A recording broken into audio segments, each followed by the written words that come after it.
Batting खेळत आहे व रॉबिन उत्तपा नाही रॉबिन उत्तपा बॅटिंग खेळत आहे व नितीश राणाने बॉल टाकला आहे. आता नितीश राणा बॉलिंग टाकत आहे व काय रॉबिन उत्तपा फुसका गेला आहे.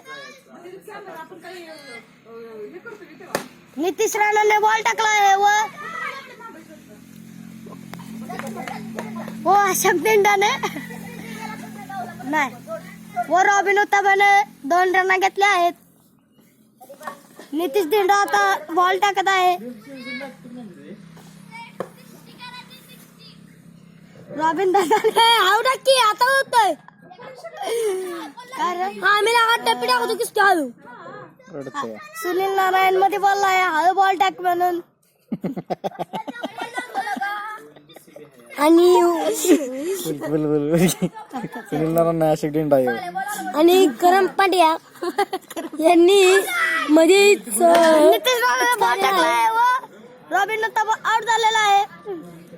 व्हिडिओ करतोय काय बोलतो